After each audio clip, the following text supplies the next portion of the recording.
Hello વિદ્યાર્થી મિત્રો, આજે પ્રકરણ 2 માં આગળ વધીશું. હવે આગળના પ્રશ્ન તરફ આપણે જોઈએ એના પહેલા કેટલા ગુણોત્તર જોઈએ. કેટલા ગુણોત્તર એટલે કે મોટી લંબાઈ કે સૌથી તારા વિશ્વની આપણે લંબાઈ જોઈએ તો 10⁻²4 હતી. એવી રીતે જે પરમાણુનું જે ન્યુક્લિયસ હોય એનું નાનામાં નાનું સૂક્ષ્મ લંબાઈ જોઈએ 10⁻15. તો આ બંનેનો ગુણોત્તર કરવામાં આવે છે તો આપણને કેટલો મળે છે 10⁻41. એવી જ રીતે વિશ્વનો સમયની વાત કરીએ. આ વાત કરીએ આપણે લંબાઈની, હવે સમયની, અને પછી આપણે દળની વાત કરીશું. એટલે કે આ લંબાઈ માટેની વાત કરીએ, આ સમયના માપનની વાત, લંબાઈનું માપન, સમયનું માપન, અને પછી દળના માપન વિશે ગુણોત્તર. તો વિશ્વનું આયુષ્ય આપણે 10⁻17 વર્ષ જેટલું છે. એવી જ રીતે નાના અસ્થાયી પરમાણુના જીવનકાળની વાત કરીએ તો 10⁻24 વર્ષ છે.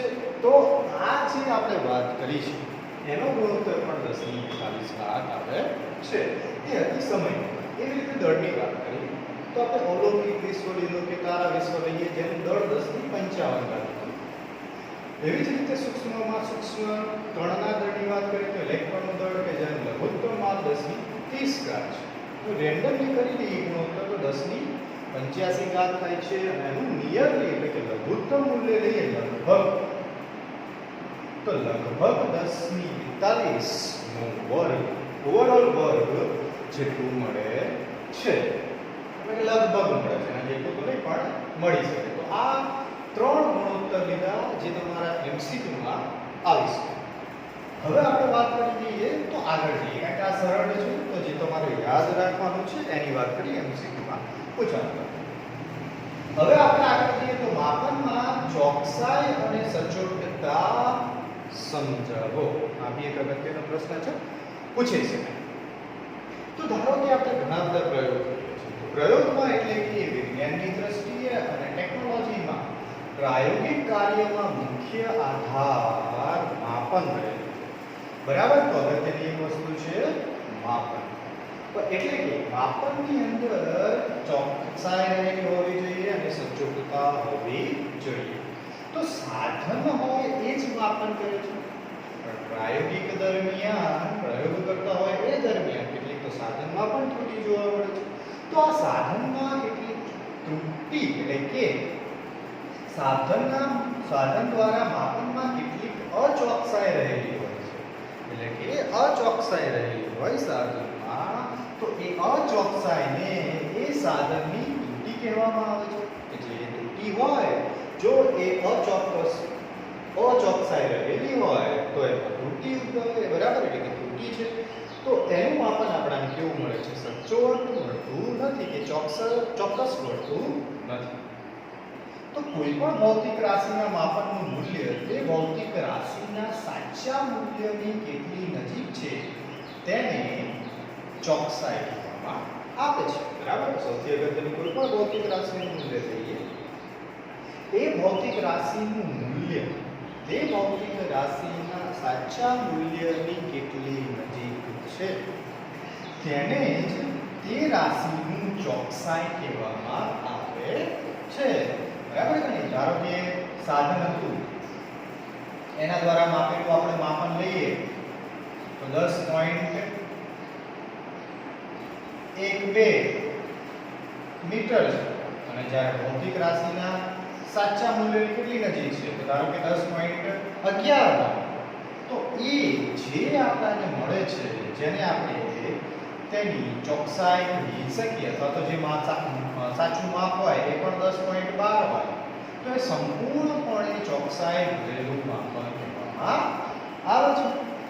તો આમ યાદ રાખવાનું, કોઈ પણ રાશિનું મૂલ્ય તે સાચા મૂલ્યની કેટલી નજીક છે જેને ચોકસાઈ કહેવામાં આવે છે. એના બાદ આવે સચોટ. તો ભૌતિક રાશિનું માપન કેટલા વિભેદન છે, કેટલું રિઝોલ્યુશન થાય છે. બરાબર. એટલે કેટલું વિભેદન કરી શકે છે એના ઉપર, અથવા તો એની સીમા સુધી એટલે કે તેની લિમિટ કેટલા સુધી વધારી શકાય છે વધારવામાં આવ્યું છે, જેને આપણે સચોટતા કહેવામાં આવે છે. તો આ બે વસ્તુ તમારે ખાસ યાદ રાખવાની છે. કોઈ પણ રાશિનું મૂલ્ય તે સાચા મૂલ્યને કેટલી નજીક છે અને ચોકસાઈ કહેવામાં આવે છે. પછી માપન કેટલું વિભેદન કરી શકાય કે કેટલું સીમા સુધી કરી શકાય જેને સચોટતા કહેવામાં આવે છે. ઉદાહરણ તરીકે ધારો કે આપણે કોઈ પણ ભૌતિક રાશિના લંબાઈનું માપન આપણે લઈ લઈએ. ધારો કે આ લંબાઈનું સાચું મૂલ્ય 3.678 સેન્ટીમીટર છે. બરાબર, એમાં લીધેલું છે સેન્ટીમીટરની નજીક હોય છે. એટલે આ મળી ગયું મને સાચું. હવે મારી જોડે કોઈ પણ સાધન છે, એટલે કે યાદ કરીએ કોઈ પણ સાધન હોઈ શકે, પણ એ સાધનનું વિભેદન એટલે કે સીમાની જે વાત કરી છે એ 0.1 સેન્ટીમીટર વિભેદન ધરાવતું સાધન છે. જે આ સાધન છે એ જ્યારે એ જ લંબાઈનું માપન કરે છે ત્યારે એનો જવાબ મળે છે 3.5 સેન્ટીમીટર. હવે ધારો કે બીજું કોઈ સાધન લઈએ અને જેની વિભેદન 0.01 સેન્ટીમીટર છે. આના કરતાં આનું વિભેદન વધી ગયું કારણ કે 0.01 સેન્ટીમીટર આવ્યું. હવે જો એના વડે માપન કરવામાં આવે છે તો મને જવાબ કેટલો મળે છે? તો 3.501 સેન્ટીમીટરમાં મળતું હતું, જ્યારે 0.01 સેન્ટીમીટરના સાધનમાં 3.38 સેન્ટીમીટર જેટલું મળે છે. તો હવે આપણે એની સચોટતા અને ચોકસાઈ વિશે જોઈ લઈએ. તો જોઈએ, સાચું માપ તો આ છે અને સાધન વડે માપેલું માપ 3.5 છે અને અહીંયા 3.38 છે. તો આ બંનેમાંથી સાચા મૂલ્યની નજીક કયું છે? તો 3.35 છે. એ સાચા મૂલ્યની નજીક છે એટલે એની ચોકસાઈ વધુ થઈ ગઈ. પરંતુ એની સચોટતાની વાત કરીએ તો સચોટતામાં ઉલટું થઈ જાય. સચોટતામાં 3.5 છે જ્યારે અહીંયા 3.38 છે. એટલે વિભેદન અહીંયા વધુ જોવા મળે છે. એટલે વિભેદન અહીંયા વધુ જોવા મળે છે તો અહીંયા સચોટતા કેવી થઈ જશે? વધુ થઈ જશે. તો આમ આના આધારે આપણને એક તારણ મળ્યું કે ધારો કે આ બંને માપનના તફાવત લઈએ તો તફાવત 178 સેન્ટીમીટર છે. 0.1 વિભેદન શક્તિમાં તો એની અંદર વધુ ચોકસાઈ જોવા મળે છે, પરંતુ સચોટતાની વાત કરીએ તો સચોટતા ઓછી જોવા મળે છે. એવી જ રીતે 0.01 સેન્ટીમીટરના વાળા સાધન વિભેદન વાળા સાધનની વાત કરીએ તો એમાં તફાવત છે 0.298 સેન્ટીમીટર જેટલો મળે છે. તો અહીંયા છે એ શું થઈ જશે? તો ઓછી ચોકસાઈ થઈ જશે અને સચોટતા વધુ થઈ જશે. બરાબર? તો એક સિમ્પલ ઉદાહરણ છે. આ ઉદાહરણ દ્વારા તમે સમજી શકો છો કે સચોટતા કેટલી કોની નજીક રહેલી છે અને ચોકસાઈ કેટલી નજીક રહેલી છે. તો આવી રીતે સિમ્પલ તમે આ એક સમજાવવાનો પ્રશ્ન માટે કે માપનમાં ચોકસાઈ અને સચોટતા સમજાવો તેના દ્વારા તમે આ દર્શાવી શકો છો. ત્યારબાદ હજુ આપણે વાત કરી સાધનમાં રહેલી ત્રુટિ. તો ત્રુટિના આપણે વિશે ચર્ચા કરીએ. એટલે જો આગળ તો ત્રુટિઓના પ્રકાર જોઈએ. તો ત્રુટિઓના આપણી જોડે બે પ્રકાર છે. એક છે વ્યવસ્થિત ત્રુટિ અને બીજી છે અવ્યવસ્થિત ત્રુટિ. તો સૌથી પહેલા આપણે વ્યવસ્થિત ત્રુટિ વિશે વાત કરીએ. તો વ્યવસ્થિત ત્રુટિ એટલે કે શું? તો કોઈ એક જ પ્રયોગ દરમિયાન ઉદ્ભવેલી એક જ પ્રકારની જે ત્રુટિ જોવા મળે છે અને એ એક જ પ્રકારની હોય, એટલે કે ધન હોય તો ધન હોય અથવા તો ઋણ હોય તો ઋણ જ હોય. એવી રીતે વ્યવસ્થિત એટલે કે યોગ્ય રીતે થયેલી જે ત્રુટિ છે તે ત્રુટિને આપણે વ્યવસ્થિત ત્રુટિ કહીએ છીએ. એ વ્યવસ્થિત ત્રુટિમાં ત્રણ પ્રકારની ત્રુટિ જોવા મળે છે. પહેલી છે એક સાધનમાં ત્રુટિ. વ્યવસ્થિત ત્રુટિમાં બીજી ત્રુટિ છે પ્રયોગોની ટેકનિકલમાં ત્રુટિ અથવા તો પ્રયોગ પદ્ધતિમાં રહેલી અપૂર્ણતાની ત્રુટિ. ત્રીજી વાત કરીએ તો વ્યક્તિગત ત્રુટિ. તો આમ વ્યવસ્થિત ત્રુટિમાં ત્રણ પ્રકારની ત્રુટિ જોવા મળે છે. જે કોઈ એક જ પ્રકારની, ધન હોય તો ધન પ્રકારની ત્રુટિ, ઋણ હોય તો ઋણ પ્રકારની ત્રુટિ જોવા મળે છે. આમ હવે આપણે સાધનમાં ત્રુટિ લઈએ. તો સાધનમાં ત્રુટિ કેવી રીતે ઉદ્ભવે છે? તો ઉદાહરણ તરીકે આપણે લઈ લઈએ કે કોઈ પણ આપણે પ્રયોગ કરતા હોઈએ અથવા તો કોઈ પણ પ્રક્રિયા કરતા હોય જેની અંદર આપણે સાધનની જરૂરિયાત. તો કેટલીક વાર સાધનની અંદર કેલિબ્રેશન અયોગ્ય થયેલું હોય અથવા તો સાધન કોઈક બગડેલું પણ હોઈ શકે. તો ધારો કે આપણે એક ઉદાહરણ સ્વરૂપે સમજીએ કે ધારો કે કેલિબ્રેશન, ધારો કે આપણે થર્મોમીટર લઈએ અને થર્મોમીટરનું કેલિબ્રેશન જે યોગ્ય રીતે માપન કરી રહ્યું નથી. ધારો કે થર્મોમીટર વડે હું ઉકળતું પાણીનું આપણે તાપમાન માપન કરીએ છીએ. ઉકળતા પાણીમાં આપણે જ્યારે થર્મોમીટર મૂકીએ છીએ ત્યારે એનો પારાનું જે માપન લઈએ છીએ એ માપન 104 છે. એટલે એનો મતલબ શું થયો કે આ ઉકળતા પાણીનું તાપમાન આપણે કેટલું લઈએ છીએ? 100 સેલ્સિયસ. જ્યારે આ થર્મોમીટરથી આપણે એનું માપન કરીએ છીએ ત્યારે તેનું માપન 104 સેલ્સિયસ દર્શાવે છે. એટલે એનો મતલબ એ થયો કે સાધનમાં કોઈક ખામી અથવા તો કોઈક ત્રુટિ રહેલી હોવી જોઈએ. તો એના કારણે આવી જ પ્રકારની ખામી ઉદ્ભવે છે જેને આપણે સાધનમાં રહેલી ત્રુટિ કહી શકાય. બરાબર. તો આવી રીતે તમે બીજા પણ ઉદાહરણ લઈ શકો છો, એની અંદર તમને યોગ્ય લાગે એના બતાવે છે પ્રાયોગિક ટેકનિકલ અથવા તો પ્રાયોગિક પદ્ધતિમાં રહેલી અપૂર્ણતા. કારણ કે કેટલીક વાર કોઈ પ્રયોગ કરતા હોય તો એ વખતે એની પ્રયોગની ટેકનિક ખૂબ જ અગત્યની રહેલી હોય છે. કોઈક વસ્તુ હોય, ઉદાહરણ તરીકે આપણે લઈ લઈએ કે પ્રયોગની અંદર તમે કોઈ પણ વ્યક્તિગત રીતે તમારા રીતે પ્રયોગના સાધનો ગોઠવો છો. ધારો કે તમે 12મા ધોરણમાં આવશો ત્યારે અંતર્ગોળ અરીસો, બહિર્ગોળ અરીસો એના પ્રયોગ કરશો. ત્યારે એ દરમિયાન તમારા અરીસામાં કોઈ પણ અંતર્ગોળ અરીસો લીધો હોય તો એની અંદર તમારે પીનું દ્રષ્ટિ સ્થાન ભેદની રીત દૂર કરવાની આવશે.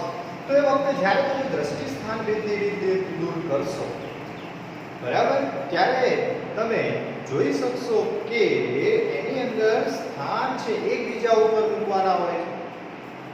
પરંતુ પ્રયોગ એટલે કે કોઈ પણ વિદ્યાર્થી હશે એ વિદ્યાર્થી પોતાની રીતે પ્રયોગ કરવાનો પ્રયત્ન કરશે.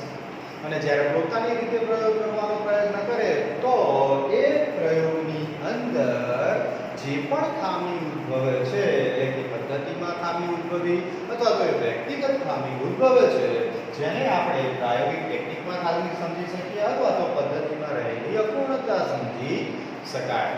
બરાબર. તો આમ કેટલીક વાર વ્યક્તિગત કોઈ વ્યક્તિ હોય કે જેની આંખોના નંબર વધારે હોય અથવા તો કોઈની આંખમાં ખામી રહેલી હોય તો પણ કેટલીક વાર પ્રયોગો દરમિયાન એ યોગ્ય અવલોકન કે માપન લઈ શકતા નથી. તો પણ પ્રયોગની અંદર ખામી ઉદ્ભવે છે. પછી કેટલીક વાર શું છે કે કેટલાક વ્યક્તિગત હોય તેમને પ્રયોગ કરતા હોય પરંતુ પ્રયોગની પૂરી માહિતી ના હોય છતાં પણ એ પ્રયોગો કરતા હોય તો પણ એ પ્રયોગની અંદર એની પદ્ધતિની અપૂર્ણતાના કારણે પણ આપણાને પ્રયોગમાં માપનમાં ત્રુટિ ઉદ્ભવી શકે છે. તો આમ આવી રીતે આપણને ઘણીવાર પ્રાયોગિક ટેકનિકની લીધે પણ અને પદ્ધતિના કારણે પણ આપણને અપૂર્ણતા જોવા મળે છે. પછી મેં વાત કરી એવી રીતે ત્રીજી નંબરની વ્યક્તિગત ત્રુટિ. બરાબર. તો વ્યક્તિગત ત્રુટિમાં એ જ રીતે વ્યક્તિની કોઈ ખામી હોય, બરાબર, એ અવલોકન પદ્ધતિ જાણતો ના હોય છતાં એની પોતાની રીતે અવલોકન પદ્ધતિને સમજીને પ્રયોગ કરી શકે અથવા તો કોઈ આંખે મેં વાત કરી એવી રીતે કે એને આંખમાં પ્રોબ્લેમ હોઈ શકે અથવા તો એને હાથમાં કોઈ પ્રોબ્લેમ હોઈ શકે અથવા તો વાતાવરણના દરમિયાન એને કંઈક તકલીફ થઈ હોય તો પણ એના કારણે પણ બાહ્ય પરિબળોના કારણે પણ એનામાં કંઈક પ્રોબ્લેમ આવી હોય તો પણ એ વખતે પણ વ્યક્તિગત ત્રુટિ ઉદ્ભવે છે. તો આ સિમ્પલ છે, ખૂબ જ સરળ છે. એકવાર તમે ચોપડીમાં વાંચશો તો પણ તમને ખબર પડી જશે. હવે આ ત્રુટિને મારે દૂર કરવું હોય તો સાધનોની ત્રુટિ મારે દૂર કરવી જોઈએ. બરાબર. બુકની અંદર વર્નિયર કેલિપર સીસીમાં લખી છે. બરાબર. એના બે જબડા હોય છે. બરાબર. એ શૂન્યના ક્રમમાં સમાન રીતે ગોઠવેલા ના હોય તો પણ એ ત્રુટિ ઉદ્ભવી શકે છે. બરાબર. પછી આપણે એની અંદર તો એને પછી કેટલીક વાર મીટર પટ્ટી વિશે પણ અંદર લખેલું છે. એનો એક છેડો ઘસાઈ ગયો હોય તો પણ યોગ્ય માપન ના આપી શકે. તો એ જે બધી ત્રુટિ રહેલી છે એ મારે દૂર કરવી પડે, એટલે કે ઝીરોના સ્થાન એકબીજા ઉપર લાવવા પડે. જો મીટર પટ્ટી ઘસાયેલી હોય તો નવી લાવવી પડે. તો આપણે એની ત્રુટિ દૂર કરી શકીએ. પ્રાયોગિક ટેકનિકલમાં પ્રાયોગિક ટેકનિકલ અથવા તો પદ્ધતિમાં તેનું પણ આપણે બીજું ઉદાહરણ લઈએ કે ડૉક્ટર હોય, ડૉક્ટર પાસે આપણે કોઈ પણ વ્યક્તિને બીમાર હોય અથવા તો તાવ આવ્યો હોય તો તેનું માપન કરવા માટે પણ થર્મોમીટરનો ઉપયોગ કરતા હોઈએ છીએ. એ થર્મોમીટર એના બગલમાં મૂકેલું હોય, પણ બગલમાં મૂક્યા બાદ યોગ્ય રીતે મૂકેલું ના હોય તો એ યોગ્ય તાપમાન દર્શાવતું નથી, એટલે કે તાવ દર્શાવતું નથી. એટલે એ પ્રયોગ પદ્ધતિમાં ભૂલ હોઈ શકે, તો એ શક્ય હોય એવી રીતે મારે દૂર કરવી જોઈએ. તો એ પ્રયોગ પદ્ધતિની ટેકનિકમાં સુધારો કરવો જોઈએ, યોગ્ય રીતે ગોઠવવું જોઈએ, તો આપણે દૂર કરી શકાય. વ્યક્તિગત ત્રુટિ, વ્યક્તિના જે પણ પ્રોબ્લેમ હોય એને આપણે યોગ્ય રીતે ખામીઓ દૂર કરી તો આપણે વ્યવસ્થિત ત્રુટિમાં સુધારા કરી શકાય, તેની ગુણવત્તા સુધારી શકાય છે. હવે આપણે આગળ જઈએ. હવે છે અવ્યવસ્થિત. અવ્યવસ્થિત ત્રુટિ એટલે કે પ્રયોગ દરમિયાન અનિયમિત રીતે ઉદ્ભવેલી ત્રુટિને આપણે અવ્યવસ્થિત ત્રુટિ કહેવામાં આવે છે. તેથી અવ્યવસ્થિત ત્રુટિ એટલે કે પ્રયોગ દરમિયાન અનિયમિત રીતે ઉદ્ભવેલી ત્રુટિને અવ્યવસ્થિત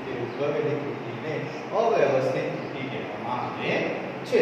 ઉદાહરણ તરીકે કોઈ પણ પ્રયોગ કરતા હોય એ દરમિયાન આગાહી કરેલા વગર અથવા તો કોઈ પણ બાહ્ય પરિબળો દ્વારા પ્રયોગમાં ખલેલ પહોંચે છે, તો એ દરમિયાન જે ત્રુટિ ઉદ્ભવે છે તો એ ત્રુટિને અવ્યવસ્થિત ત્રુટિ કહેવામાં આવે છે. કોઈ પણ પ્રયોગ કરતા હોય એ દરમિયાન ધારો કે વાતાવરણમાં ફેરફાર થઈ જાય, એટલે કે તાપમાનમાં ફેરફાર થઈ જાય, કોઈ આકસ્મિક રીતે વરસાદ પણ પડી શકે, કોઈ આકસ્મિક રીતે કોઈ પદાર્થ હોય એ પીગળી જાય અથવા તો પડી જાય, તો એવી ઘણીવાર પ્રયોગ કરતા દરમિયાન કેટલાક પ્રયોગની અંદર વિસ્ફોટ પણ થઈ જતા હોય છે. એના કારણે પદાર્થમાં ફેરફાર થઈ જાય તો પણ પ્રયોગમાં ઘણી બધી ત્રુટિ જોવા મળે છે.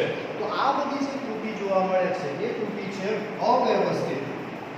અવ્યવસ્થિત ત્રુટિમાં બે પ્રકારની સાથે જોઈ શકાય. એની અંદર ધન પ્રકારની ત્રુટિ પણ જોઈ શકાય અને એની અંદર ઋણ પ્રકારની પણ ત્રુટિ જોઈ શકાય છે. તો આમ અવ્યવસ્થિત ત્રુટિમાં આ રીતે આપણે આગળ જોઈશું. આમ એના પછી આપણે આગળ જોઈએ તો લઘુત્તમ માપન કોને? તો લઘુત્તમ માપન ત્રુટિ. તો સાધન હોય એ સાધન વડે માપી શકાતા નાનામાં નાના માપને તે સાધનનું લઘુત્તમ માપ કહેવામાં આવે છે. કોઈ પણ સાધન હોય એમાંથી જે પણ માપ કરી શકાય એની અંદર નાનામાં નાના માપને શું કહેવામાં આવે છે? તે સાધનની લઘુત્તમ માપ કહેવામાં આવે છે, જેને આપણે ઇંગ્લિશમાં લિસ્ટ કાઉન્ટ પણ કહેવામાં આવે છે. અને તમે આગળ જોશો લઘુત્તમ માપ શક્તિ પણ કહેવામાં આવે છે, જેને આપણે પ્રયોગની અંદર LCM તરીકે ઉપયોગ કરીશું.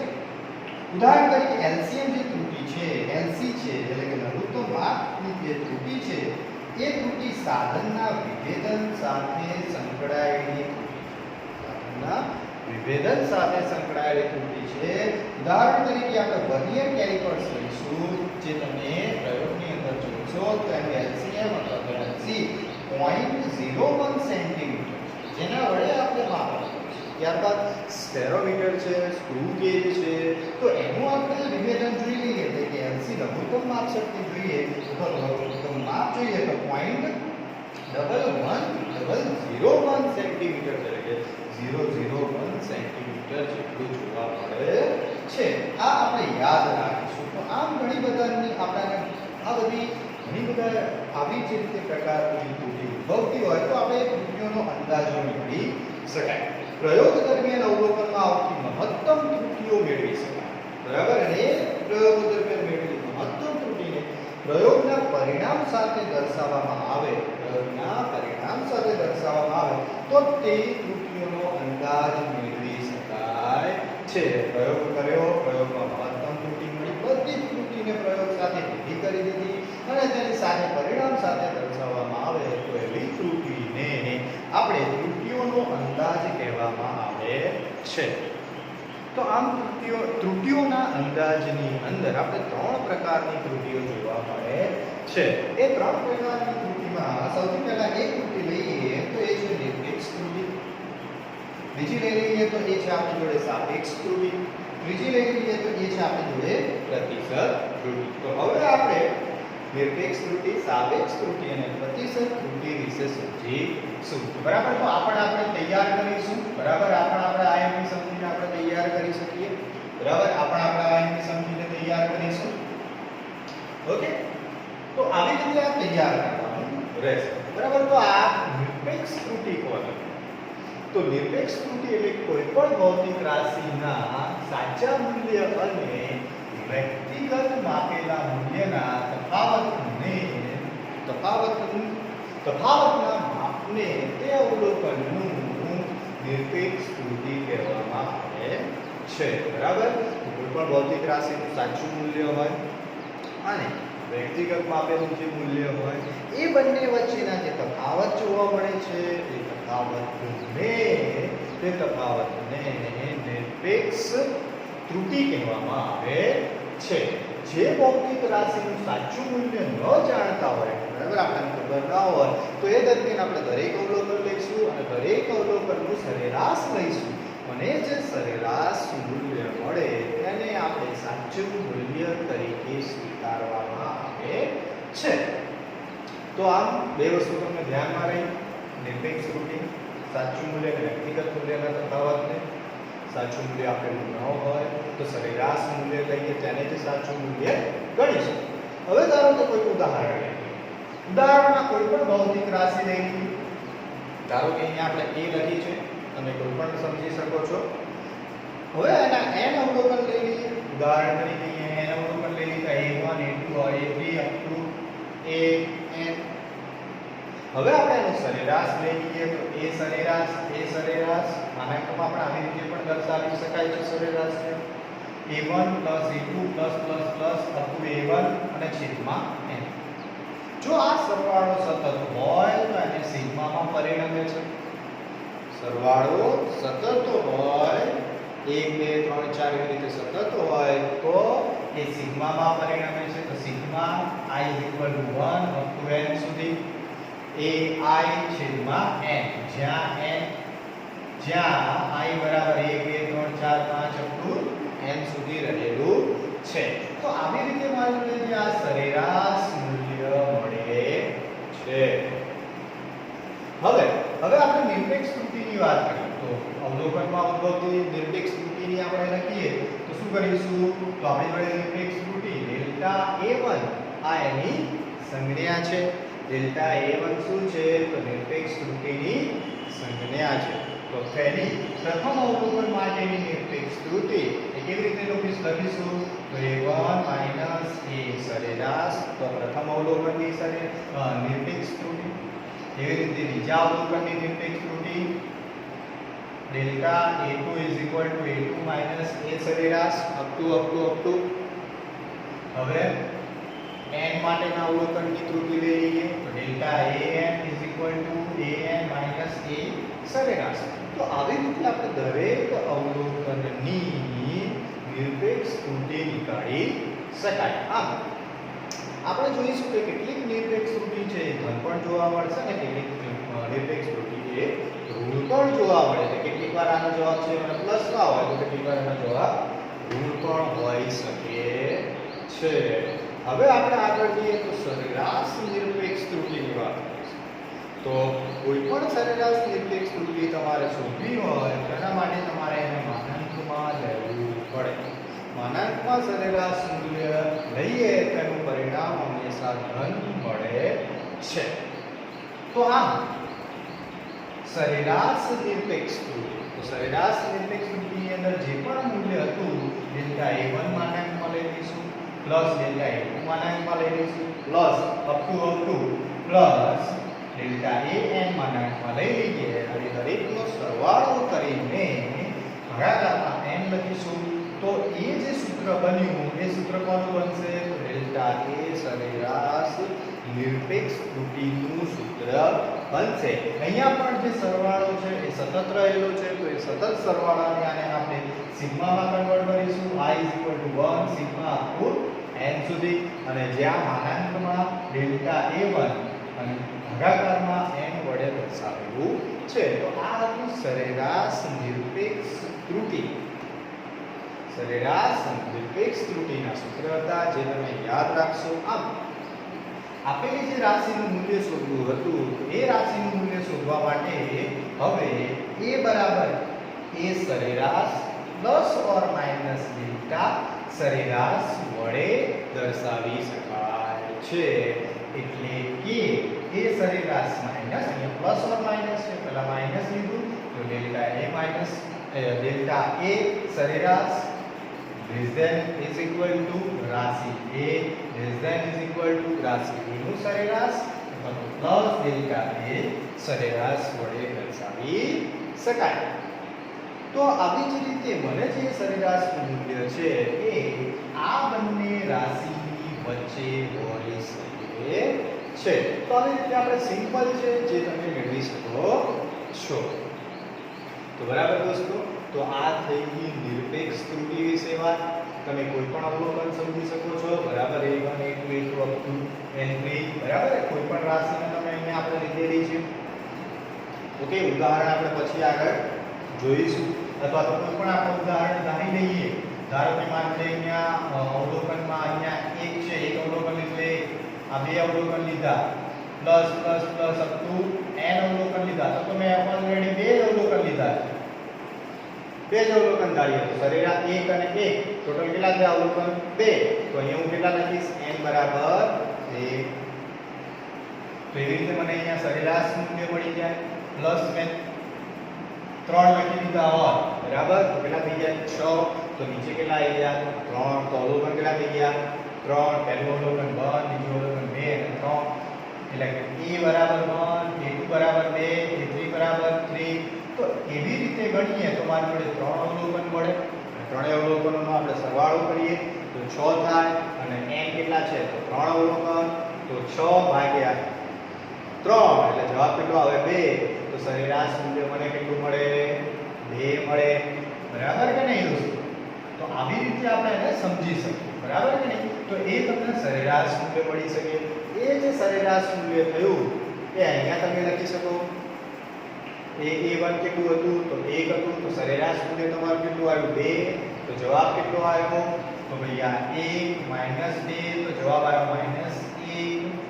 બરાબર. આ અવલોકન 1 હતું, આ 2 હતું અને a3 કેટલા ધારેલા આપણે 3. n કેટલા ધારેલા 3 અવલોકન, બરાબર ને? તો એવી રીતે આ નિરપેક્ષ મૂલ્ય જોઈએ તો અહીંયા 2 -2 તો જવાબ શું થઈ ગયો 0. 3 માં લઈ લઈએ તો 3 માં શું થઈ જશે a3 ડેલ્ટા a3 કેટલા થઈ જાય તો 3 -2 તો જવાબ કેવો થઈ જાય +1. તો આવી રીતે આપણે નિરપેક્ષ ત્રુટિ -1 પણ મળી, 0 પણ મળી અને +1 મળી. એટલે કે ઋણ અને ધન મળી શકે. પરંતુ સરેરાશ નિરપેક્ષ ત્રુટિ લેવી હોય તો અહીંયા મને જે a1 મળ્યું -1 હતું તો એ શું થઈ જાય અહીંયા +1, આ શું થઈ જાય 0, આ +1 અને જવાબ મારી જોડે કેટલા થઈ જાય તો 1 ને 1 2. તો જવાબ મારી જોડે 2 થઈ જાય. અને કેટલા અવલોકન હતા તો 3 એટલે છેદમાં કેટલા થઈ જાય 3 થઈ જાય. તો આવી રીતે મને સરેરાશ નિરપેક્ષ ત્રુટિનું મૂલ્ય મળે છે, બરાબર. તો આવી રીતે આપણે આ દાખલો ગણી શકાય, જે તમને આગળ જોઈશું એટલે વધારે ખબર પડશે. પણ અભ્યાસને સમજવા માટે થોડા ઘણા નાનું એક ઉદાહરણ લઈને તમને સમજાવ્યું. હવે ત્યારબાદ આપણે સાપેક્ષ ત્રુટિ અને આંશિક ત્રુટિની વાત કરીએ. તો પ્રયોગ દરમિયાન મળેલા સરેરાશ નિરપેક્ષ ત્રુટિ એટલે જે આપણે અભ્યાસ કરીએ સરેરાશ નિરપેક્ષ ત્રુટિ અને અવલોકનનું સરેરાશ મૂલ્ય એટલે કે આ અવલોકનનું સરેરાશ મૂલ્યના ગુણોત્તરને સાપેક્ષ ત્રુટિ કહેવામાં આવે છે. અને જેની સંજ્ઞા છે ડેલ્ટા a. ડેલ્ટા a એ શું છે તો કોઈ પણ રાશિ છે, કોઈ બી હોય છે. તો આ થઈ રાશિ અને એનું સૂત્ર શું થઈ ગયું ડેલ્ટા a સરેરાશ અને છેદમાં a સરેરાશના ગુણોત્તરને સાપેક્ષ ત્રુટિ કહેવામાં આવે છે, અથવા તો એને આપણે આંશિક ત્રુટિ પણ કહી શકાય. આમ તો આ સિમ્પલ છે, દરેક દાખલાઓમાં 3 વસ્તુ શોધવાની હોઈ શકે છે. હવે આપણે આગળ જોઈએ તો પ્રતિશત ત્રુટિ. તો જે આપણી જોડે સાપેક્ષ કે આંશિક ત્રુટિ આવી છે એ ત્રુટિને ટકામાં દર્શાવવામાં આવે ત્યારે તેને પ્રતિશત ત્રુટિ કહેવામાં આવે છે. તો પ્રતિશત ત્રુટિ સિમ્પલ ડેલ્ટા a ક્રોસ ગુણાકારમાં 100%. આ જે સૂત્ર હતું અહીંયા લખી દઈએ ડેલ્ટા a સરેરાશ છેદમાં a સરેરાશના અને ગુણ્યા 100%. તો આ સિમ્પલ સૂત્ર થઈ ગયું. આ આપણે યાદ રાખીશું. તો તમારે યાદ રાખવાનું છે. બરાબર? તો આ પ્રતિશત ત્રુટિ થઈ ગઈ. 3 ત્રુટિ આપણે જોઈ. નિરપેક્ષ ત્રુટિ, એના પછી આની સરેરાશ નિરપેક્ષ ત્રુટિ જોઈ, ત્યારબાદ સાપેક્ષ ત્રુટિ અથવા આંશિક ત્રુટિ, એના બાદ પ્રતિશત ત્રુટિ. તો આ સૂત્રો જે છે એ તમારે આજે તૈયાર. દરેક સૂત્રો આવડશે તો એના આધારે જે દાખલા આવશે એ પણ આવડશે. હવે નિરપેક્ષ ત્રુટિના એકમની વાત કરીએ તો આનો એકમ જોવા પડશે. સાપેક્ષ ત્રુટિ, આંશિક ત્રુટિનો એકમ જોવા જોઈએ. એ રીતે પ્રતિશત ત્રુટિનો પણ એકમ જોવા પડશે નહીં. બરાબર? અને હંમેશા સરેરાશ નિરપેક્ષ ત્રુટિ કેવી જોવા મળે છે? ધન જોવા મળે છે. તો આજે વિદ્યાર્થી મિત્રો, બરાબર, આ દરેક વસ્તુ આજે તૈયાર કરવાની રહેશે.